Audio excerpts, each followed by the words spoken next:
काबिल मुबारकबाद हैं, ख़ासकर मौलाना आदम साहब। इसलिए काबिल मुबारकबाद हैं कि अल्हम्दुलिल्लाह ये प्रोग्राम का जो मकसद है, ये प्रोग्राम का जो एम है, वो एम ये है कि अल्हम्दुलिल्लाह हम लोग जो है काजिम साहब की, मौलाना आदम अली साहब और उनकी टीम के ज़रिए से गुलपोशी करने जा रहे हैं।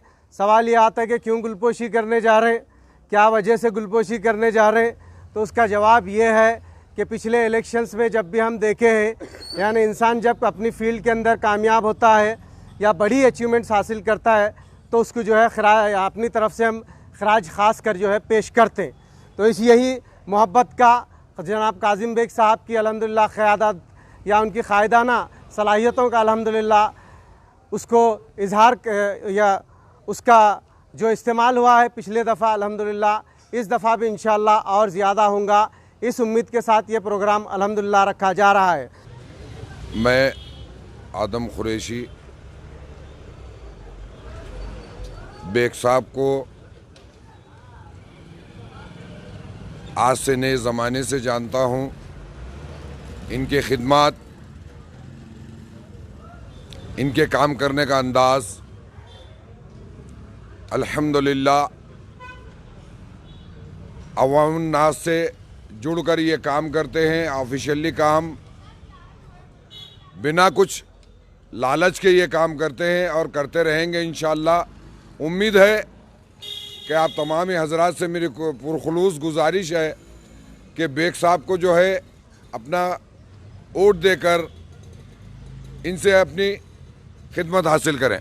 शुक्रिया अदा करता हूँ कि उन्होंने पिछली खिदमत को देखते हुए आने वाले इलेक्शन में अपनी तायद का और मुझे ठहरने के लिए जिस तरह इंसिस्ट किए, उसका मैं शुक्रिया अदा करते हुए इस बात का ऐलान करना चाहता हूँ कि हालात जो भी हो, मामलात जो भी हो, जब हम इलेक्शन लड़ने का फ़ैसला कर चुके हैं तो इंशाअल्लाह मैं अवाम की खिदमत के लिए 24/7 जो आजकल नया वर्ड इंट्रोड्यूस हुआ है, उस तरह 24/7 वर्क करने के लिए न सिर्फ हल्के की बल्कि हर ज़रूरतमंद, यहाँ तक कि अहले शहरियान गुलबर्गा की खिदमत हाउस में जिस तरह करना चाहिए उसकी भरपूर कोशिश करूँगा। और ये वादा करता हूँ कि हक़ के लिए मैं एक कदम पीछे नहीं हटूँगा और हक़ आपको दिलाने के लिए अपनी पूरी सलाहियतों का इस्तेमाल करूँगा। इस बात का मैं इस मौके पर वादा करता हूँ। साथ ही साथ चंद बातों में अपनी बात को ख़त्म करूँगा। सबक फिर पढ़, सदाकत का, शिजाअत का, अदालत का, लिया जाएगा तुझसे काम दुनिया की इमामत का। गुलबर्गा कॉरपोरेशन के हालात, आने वाले नताइज को अगर हम देखते हैं तो ये बात यकीनी है कि भारतीय जनता पार्टी इक़्तिदार में आने के पूरे चांसेस हैं। रिजर्वेशन का जो नया मामला आया है, इसमें 50% लेडीज़ 50% जेंट्स हो गए, जिसकी वजह से लेडीज़ नुमाइंदगी बढ़ गई, जेंट्स नुमाइंदगी कम हो गई। यहाँ पर भारतीय जनता पार्टी और कांग्रेस की मिली भगत की वजह से एक ऐसा माहौल पैदा हुआ है कि जिससे मुस्लिम नुमाइंदगी कम होने की पूरी उम्मीद है। और मुस्लिम मर्द हजरात जो पहले 15 से 17 हुआ करते थे, अब सिर्फ 10 से 11 मुस्लिम जेंट्स कॉरपोरेटर जीतने के चांसेस हैं। और एक हालात ये भी हैं कि गुलबर्गा कॉरपोरेशन पर कहीं ना कहीं किधर ना किधर कमरुल इस्लाम साहब का कंट्रोल था, उनका एक दबदबा था। आज ये जो इलेक्शन हम लड़ रहे हैं, ये आने वाली बॉडी की सरपरस्ती के लिए एक तजुर्बेकार सियासतदान की भी कमी है। इस बात को भी हमको गौर करना है।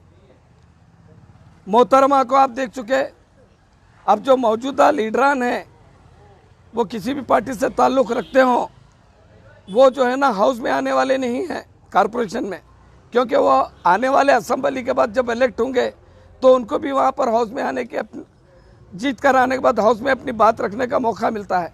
तेरी परेशानी, ये तेरी मुश्किलें, तेरी परेशानी तेरे आमाल हैं। मुश्किल नहीं, मुश्किलें तेरी आसान होना, मुश्किल नहीं, मुश्किलें तेरी आसान होना। सारी दुनिया पे हुकूमत तेरी ऐ मुस्लिम, अगर तू समझ ले मुसलमान होना। शुक्रिया, खुदा हाफिज़।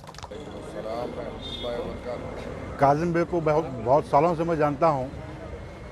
हमने साथ में क्रिकेट खेली है, साथ में पढ़ा भी है, और मैं बहुत अच्छा करीबी दोस्त रहा हूँ उनका। बहुत अच्छे इंसान हैं, ईमानदारी से अपना काम करते हैं और किसी से कोई तवक्का नहीं रखते। आप अगर उनके पास कोई काम लेके जाएंगे तो बिना किसी झिझक के, बिना किसी इसके आपको अपना काम पूरा करने में पूरी सहायता, पूरी मदद करेंगे। कोई लालचपन नहीं है, कोई किसी से कोई उम्मीद नहीं है। सिर्फ उनका काम है सिर्फ काम करना। लोग उनके पास जाते हैं अपना काम लेकर, उनका काम है सिर्फ उनका काम करके देना। उनसे कोई उम्मीदें नहीं है। मैंने भी ऐसा देखा है, मेरा भी काम उन्होंने करके दिया है बगैर किसी उम्मीद के। अब मेरे तो दोस्त है, बचपन से हम क्रिकेट खेले हैं, क्लास में रहे हैं, लेकिन औरों के काम होते हुए हमने देखा है।